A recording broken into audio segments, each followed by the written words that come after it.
अस्सलाम वालेकुम वरहमतुल्लाहि वबरकातुहू। मजहब इस्लाम में बेवा के सामने बीवी से प्यार करने को मना किया गया है, यतीम के सामने बच्चों से मोहब्बत करने को मना किया गया है और गरीबों के सामने अपनी दौलत की नुमाइश करने पर तंबीह की गई है। मेरे मोहतरम, आज मैं आप हज़रात को एक ऐसा दिलचस्प वाक़या सुनाने जा रहा हूँ जिसे सुनकर आप हैरान हो जाएंगे।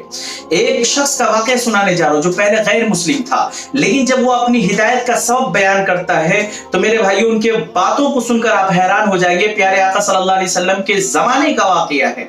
वो फरमाते हैं कि एक मर्तबा अल्लाह के रसूल सल्लल्लाहु अलैहि वसल्लम की महफिल लगी हुई थी और लोगों का हुजूम था। एक शख्स उसमें खड़ा होता है और कहता है, अल्लाह के रसूल, मेरा बच्चा कई दिनों से गायब है, मेरा बच्चा खो गया है, गुम हो गया, मेरा लफ्ते जिगर मुझसे दूर हो चुका है, दुआ कर दीजिए मेरा बच्चा मिल जाए।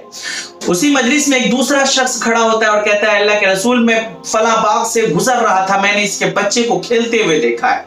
जैसे ही वो इस बात को सुनता है फौरन भागता हुआ जाता है। अल्लाह के रसूल फरमाते हैं, रोको इसे, रोको, वापस लाओ। जब उसको वापस लाया जाता है तो आप सल्लल्लाहु अलैहि वसल्लम फरमाते हैं कि तुम जब जाओ बाग के अंदर तो तुम बेटा बेटा कह के नहीं पुकारना। वो शख्स कहता है, अल्लाह के रसूल, वो तो मेरा बेटा है, मैं बेटा बेटा पुकारूं तो क्या हर्ज है? आप सल्लल्लाहु अलैहि वसल्लम ने फरमाया, हर्ज है, तुम्हारा बेटा कई दिनों से गायब था, अब जब वो अचानक तुम्हें मिलेगा तुम बेटा बेटा कह के पुकारोगे, तुम्हारे लहजे में एक बला का रस होगा, एक मोहब्बत होगी। जिस लहजे से तुम पुकारोगे यकीनन वो मोहब्बत भरी हुई होगी और वहां पर यतीम बच्चे भी खेलते होंगे जिनके बाप नहीं होंगे।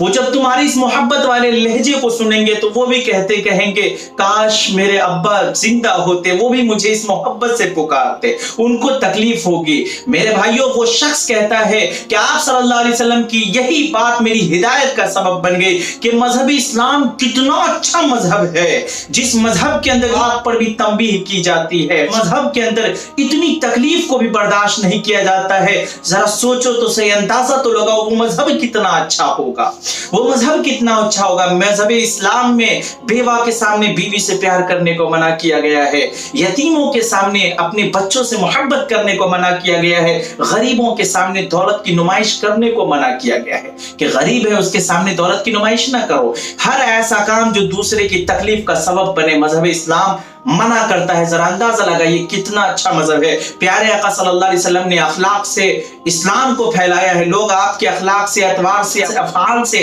लोग ईमान ले आया करते थे, आपकी बातों को सुनकर ईमान ले आया करते थे, आपके अफआल को देखकर लोग ईमान ले आया करते हैं। जरा अंदाजा लगाइए मजहब इस्लाम इतनी छोटी छोटी बातों पर भी कितनी तवज्जो देता है। मजहब इस्लाम पढ़िए, सारी कंफ्यूजन दूर हो जाएगी। आज हमारे अपने मुसलमान ही मजहब इस्लाम को नहीं पढ़ते हैं और मजहब इस्लाम पर तनकीद करते हैं, उंगलियां उठाते हैं। वजह क्या है? ना पढ़ने की वजह से। जब पढ़ लेंगे सारी कंफ्यूजन दूर हो जाएंगी। और जब गैर मुस्लिम जब पढ़ता है मजहब इस्लाम को, आप सल्लल्लाहु अलैहि वसल्लम के अखलाक को देखता है, आपके अफआल को देखता है तो वो मुतासिर हो जाता है। लिहाजा मजहब इस्लाम को पढ़िए, खुद अमल कीजिए, दूसरों को भी इस तरह के वाकयात बताइए कि प्यारे आका सल्लल्लाहु अलैहि वसल्लम का तरीका क्या था। आप सल्लल्लाहु अलैहि वसल्लम की जिंदगी से अगर हम फायदा नहीं उठाए तो हमसे बड़ी महरूमी की क्या बात हो सकती है। आप सल्लल्लाहु अलैहि वसल्लम की पाकीज़ा जिंदगी हमारे पास मौजूद है और हम दुनिया के कामयाब शख्स को तलाश करते हैं कि कौन है ज्यादा कामयाब शख्स।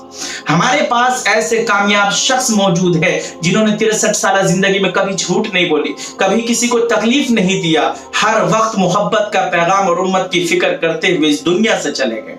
तो दुआ कीजिए अल्लाह ताला हम तमाम को अमल करने की तौफीक इनायत फरमाए। अस्सलामु अलैकुम व रहमतुल्लाहि व बरकातुहू।